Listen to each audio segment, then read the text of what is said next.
Hello students, good morning all of you. बेटा आज हम पढ़ेंगे हिंदी फर्स्ट पार्ट 2 धायमा पन्ना। यह एक ऐतिहासिक घटना है और एक सच्ची घटना है।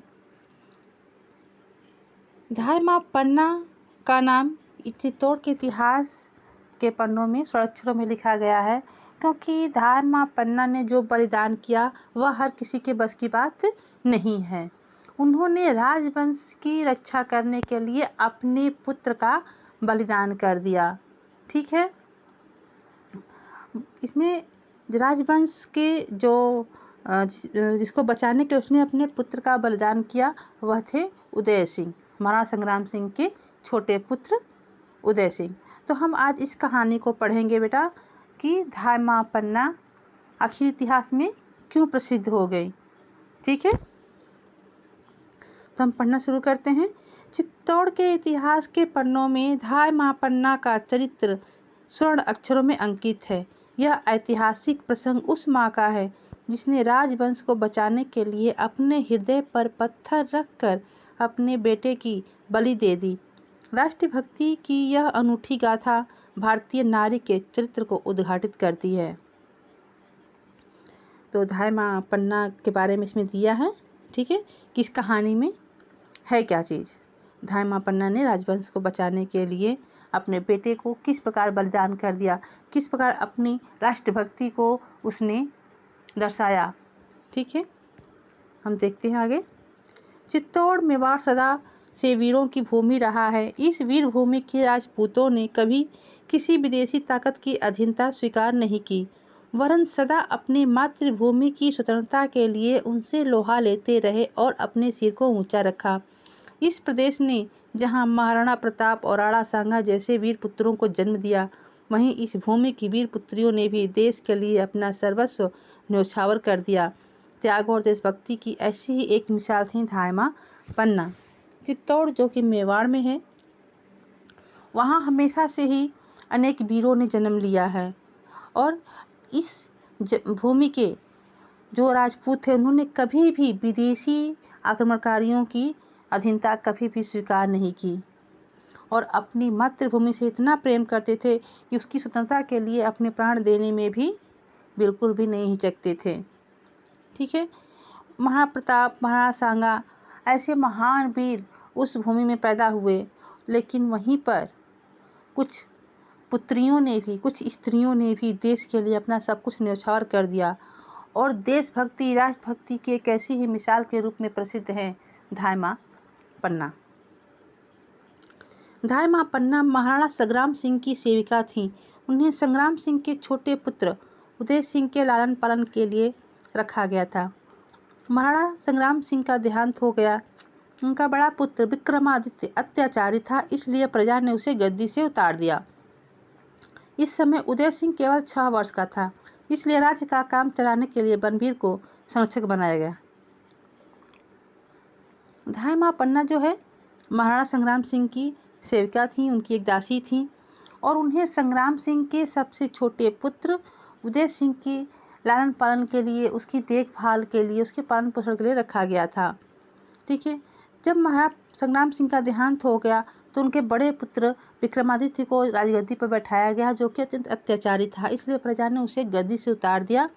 और चूंकि उस समय उदय सिंह की उम्र भी मात्र 6 साल की थी, इसलिए राज्य का काम चलाने के लिए, ताकि कोई राज्य कोई देख रेख कर सके, ताकि विदेशी आक्रमणकारी उस पर आक्रमण न कर सके, इसलिए बनबीर को जो है उस राज्य का संरक्षक बना दिया गया। बनबीर सोचने लगा कि मैं उदय सिंह को मार दूं और सदा के लिए राज सुख भोगूं।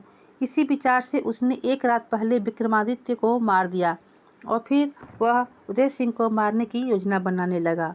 किसी प्रकार इस बात का पता उदय सिंह की धायमा पन्ना को लग गया। उसका अपना भी एक पुत्र था जिसकी आयु उदय सिंह के बराबर थी।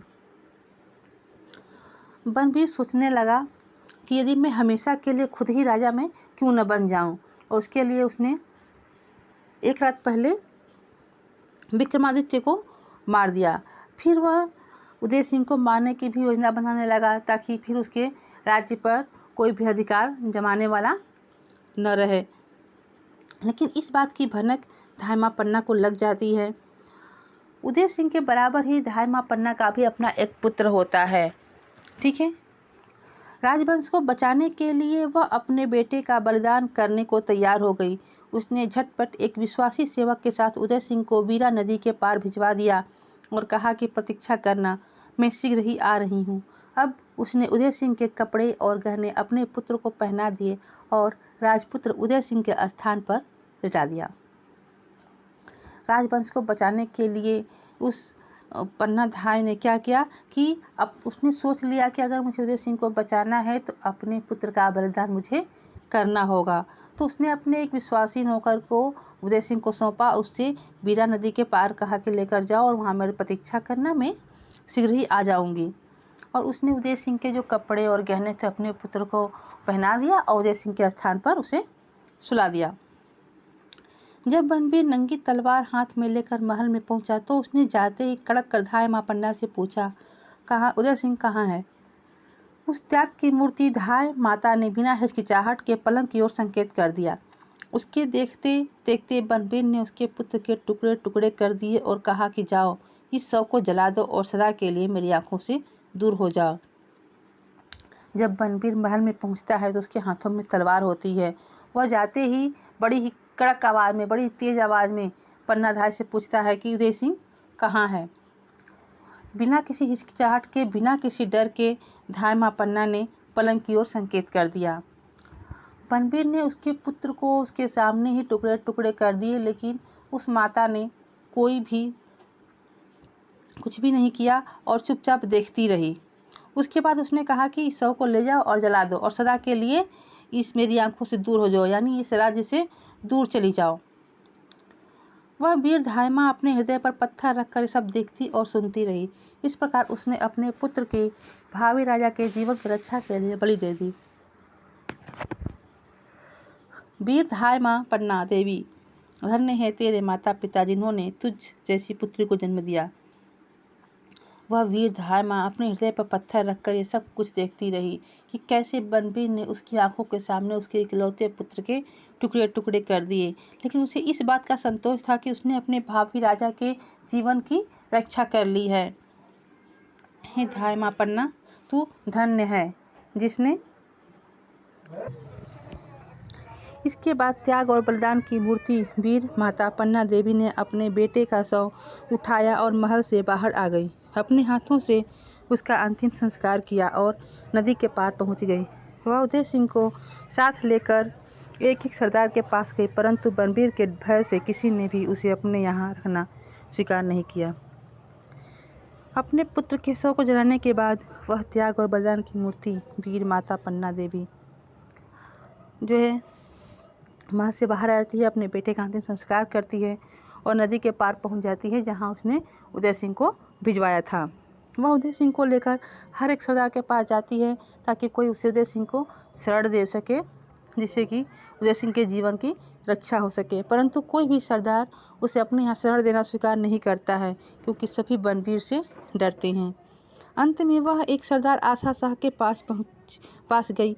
वह भी कुछ सोच में पड़ गया। जब आशा शाह की माता को ऐसा मालूम हुआ तो वह दुख से व्याकुल होकर पुत्र के पास दौड़ी आई और क्रोध में भरकर बोली, बेटा, तुमने मेरे दूध को कलंकित कर दिया। जिस राणा के उपकारों से हम दबे हुए हैं, आज तुम उसी के पुत्र को ठुकरा रहे हो। जन्मभूमि की स्वतंत्रता के लिए जिस वंश ने अपना सर्वस्व लुटा दिया, उसी कुल के दीपक उदय सिंह को सहारा देने में डरते हो। अंत में वह एक सरदार जिसका नाम आशा शाह होता है उसके पास जाती है और उसे कहती है शरण देने के लिए। वो भी थोड़ा सोच में पड़ जाता है, लेकिन तभी आशा शाह की माता जो है आती हैं और वह बहुत दुखी होती हैं और अपने पुत्र को धिक्कारते हुए कहती हैं कि तुमने तो मेरे दूध को ही कलंकित कर दिया। जिस राणा ने हम पर इतने उपकार किए, उसी के पुत्र को तुम शरण देने में घबरा रहे हो। जन्मभूमि की स्वतंत्रता की रक्षा के लिए जिस वंश ने अपना सब कुछ लुटा दिया, उस कुल के दीपक उदय सिंह को सहारा नहीं देना चाहते। जाओ, डूब मरो चुल्लू भर पानी में। और वो अपने पुत्र को धिक्कारते हुए कहती है कि जाओ और चुल्लू भर पानी में डूब मरो। इतना कहकर वह वीर माता सिसक सिसक कर रोने लगती है। अब आशा शाह से न रहा गया। उसने माता के चरणों में गिरकर प्रतिज्ञा की कि जब तक मेरे शरीर में रक्त की एक भी बूंद है, मैं कुमार उदय सिंह की रक्षा करूँगा। यह सुनकर माता का हृदय गदगद हो गया और उसने अपने पुत्र को आशीर्वाद दिया। इतना कहकर वह वीर माता जो है रोने लगती है। तब आशा शाह से नहीं रहा जाता है और वह अपने माता के चरणों की प्रतिज्ञा करता है कि मैं जब तक जीवित रहूँगा मैं उदय सिंह की रक्षा करूँगा। यह सुनकर उसकी माता बहुत ही खुश होती हैं और अपने पुत्र को ढेर सारा आशीर्वाद देती हैं।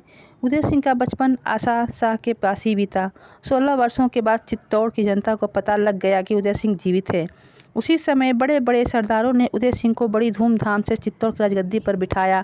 वीर धाय माँ पन्ना यह दिन देखने के लिए जीवित थी। इस अवसर पर इस त्यागमयी माता को राज्य की ओर से बड़ा सम्मान दिया गया। जब तक वह जीवित रही उदय सिंह उसके चरणों की पवित्र धूलि ग्रहण करता रहा और उसकी हर इच्छा का पालन भगवान की आज्ञा मानकर करता रहा। उदय सिंह का सारा बचपन सरदार आशा शाह के पास बीत जाता है। जब वह 16 वर्ष होता है 16 वर्ष के पश्चात चित्तौड़ की जनता को पता चलता है कि उनका जो शासक है उदय सिंह वह अभी जीवित है। तब बड़े बड़े सरदार जो है उदय सिंह को बड़ी धूमधाम से चित्तौड़ की राजगद्दी पर बैठाते हैं, राज तिलक करते हैं। उस समय तक वीर माता पन्ना धाय जीवित रहती हैं। उस माता को उसकी त्याग और बलिदान के लिए राज्य की ओर से बड़ा सम्मान दिया जाता है और जब तक वह जीवित रहीं उदय सिंह ने उनकी चरणों की पवित्र धूलि हमेशा ग्रहण करता रहा और उनकी हर इच्छा का पालन वह उसी प्रकार करता रहा जैसे हम भगवान की हर आज्ञा का पालन करते हैं। अर्थात उसने धाय माँ पन्ना को भगवान के बराबर का दर्जा दिया। बेटा यह कहानी कोई बनावटी नहीं है बल्कि हमारा इतिहास है और हमारा इतिहास काफ़ी गौरवशाली है। तो हमारे इतिहास में कैसे कैसे वीर पुरुष भी हैं, वीर स्त्रियां भी हैं, इसका यह एक जीता जागता उदाहरण है। आप अपने इतिहास के बारे में जितना अधिक जानें उतना ही अच्छा है। ठीक है, आप इसको अपने से रीड कर लीजिएगा। उसके बाद एक्सरसाइज वर्क आप लोग को भेजा जाएगा जो आप लोग सेल्फ करोगे। ओके, धन्यवाद।